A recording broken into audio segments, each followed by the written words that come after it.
To set up a nav mesh on your environment, we just want to go up to our gameplay in the hierarchy and right click and choose create empty. We'll rename this one to nav mesh. We're going to add a component to it here. This is going to be the add component. We're going to do the nav mesh surface. Nav mesh surface, the agent type, which is going to be referring to that cylinder body that's on the chomper. We're going to use the chomper's size, which will be different than the other. This is going to be what can this player, the chomper player, actually do. Now, when it comes to walkable surface, we want to choose the walkable, not walkable jump. We're going to say walkable. The option for include layers, use geometry, collect objects, all of these things are going to be additional options, but what we want to do is actually just make the player walk. When they see the other player, they just want to be able to walk and follow. So we're going to say bake on this, and when it bakes, whatever comes up blue is going to be walkable space.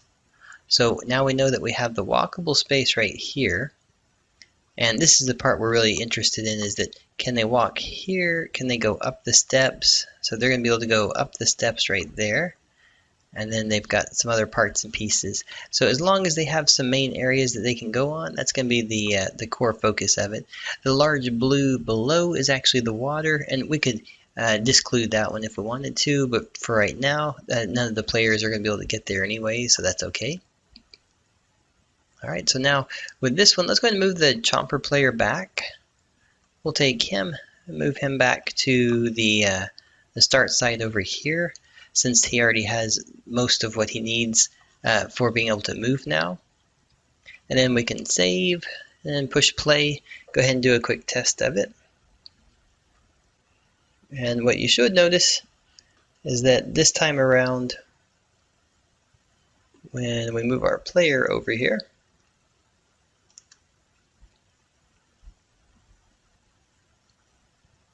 now when we get to the enemy and we get in view, so now all of a sudden he can chase us.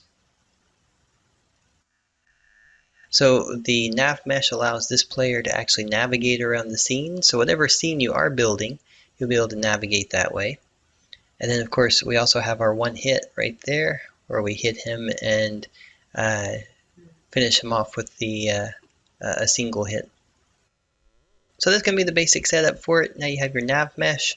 You can drop any number of characters onto it. All the characters can use the same one, the chomper, and are going to be fine. So if you're using the enemy chomper or the grenadier or the spitter, any of those will be fine with that one.